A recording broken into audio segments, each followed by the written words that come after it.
Hello viewers, you are watching Prag Digital. This is Saurav in the studio. Let's have a look at today's top stories. Punjab National Bank's Hojai branch manager commits suicide. The branch manager, identified as 32-year-old Mridul Das, was found hanging at his rented house in Hojai's Gobindpally on Tuesday. Talking to reporters, the officer in charge of Hojai police station, Gautam Kumar, said the bank staff approached the police to inquire as the manager did not go to the bank today and even did not respond to any of their calls while his house was locked. Accordingly, a team of police along with some staff members of the bank visited the residence of the bank manager, and he was found hanging with a cloth from the ceiling of his room. As per prima facie investigation, it seems to be a case of suicide, and only after a proper investigation will any conclusion be drawn. Meanwhile, the police have taken the deceased body in their custody for conducting post-mortem at Bhogeswari Phukanoni Hospital in Nagaon. Assam-Mizoram border tense, but situation under control. Local people of Lailapur along the Assam-Mizoram interstate border again resisted the movement of trucks to Mizoram on Tuesday, November 10. Superintendent of Police Bhanwar Lal Meena informed that 3 trucks laden with essentials moved to Mizoram Tuesday morning. But after that, local people stopped the movement of the vehicles to the other side of the border on security grounds. There has been no movement of vehicles from Mizoram side to Assam since last night. On Monday, 21 trucks with essential commodities and other passenger vehicles with police escort crossed over to Mizoram after a 12-day deadlock. And also, some trucks from other side of the border entered Assam.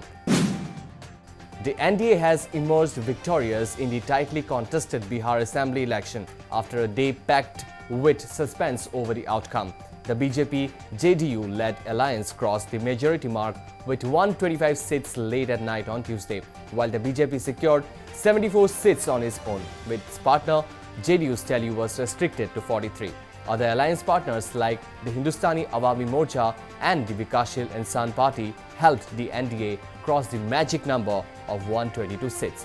It faced tough competition from the Tejaswi Yadav-led Mahagathbandhan, which managed to win 110 seats in what was termed as a neck-and-neck fight. BJP and RJD, Tejaswi Yadav's RJD, which gave a close fight to the NDA, emerged as the single largest party with 75 seats. The Mahagathbandhan's tally was strengthened by an impressive performance by left parties, but not enough to dent the NDA's tally. Delhi's air quality continues to raise alarm as the city remains engulfed in heavy smog. Visibility reduced in parts of the national capital as toxic smog engulfed Delhi on Wednesday morning, added to the already dipping air quality in the wake of the deteriorating air quality and the ongoing coronavirus pandemic. The National Green Tribunal has imposed a complete ban on the sale and use of firecrackers in the national capital region from November 9 to midnight of November 30th. It was the 6th severe air day on the trot in Delhi. The city witnessed 7 severe air days in November last year.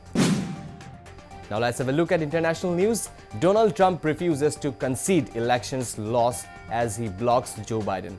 A week after losing the US election, President Donald Trump remained shut up in the White House on Tuesday, pushing an alternate reality that he is about to win and blocking Democrat Joe Biden's ability to prepare the transition. Several suits have been thrown out almost immediately, and the remainder clearly have no chance of overturning Biden's slim but convincing victories in multiple states. Trump's attempt to hold on to power has become all-consuming for the man who often makes a point of publicly mocking rivals as losers. Since election day on November 3rd, he has made few public appearances and seems to have all but shelved normal presidential duties. His only known activities outside the White House have been to play golf twice over the weekend after the results came in. US sees over 2 lakh COVID-19 cases in 24 hours, hits record.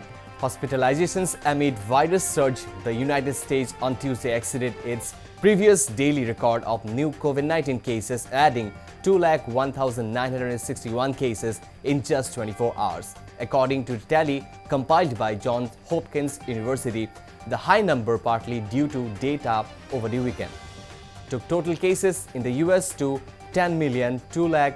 38,243 with a total of 2,39,588 deaths. As of 8:30 p.m. in the 24-hour period, 1,535 deaths from COVID-19 were registered, a record in recent months as the US struggles to contain the spread of the pandemic.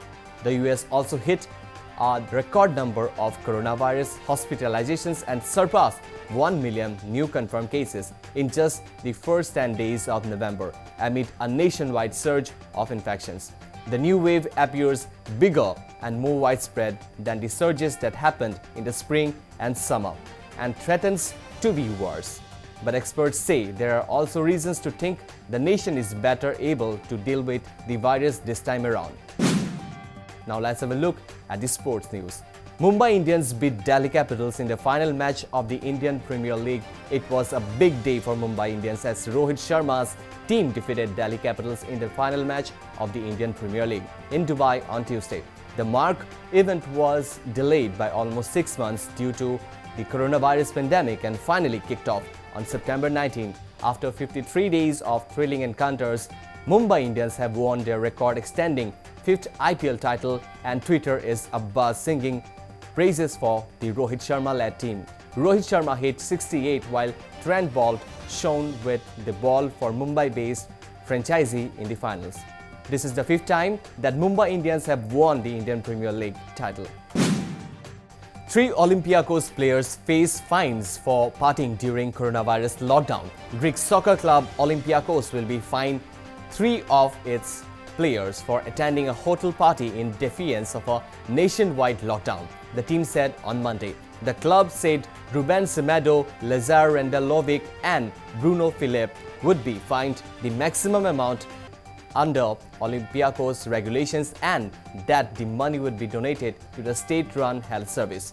The players were among about 30 people who attended a private party at the Central Athens Hotel on Sunday night, in violation of a 3-week lockdown that was launched Saturday and imposes strong restrictions on movement and bans public gatherings. Police said a 24-year-old woman was arrested for organizing the event. Government spokesperson Stelios Petasas said that the party was an example of irresponsible behavior that was being targeted by the police as the country continues to see a surge in coronavirus cases. That's all from today's news headlines. Thank you for watching Prag Digital.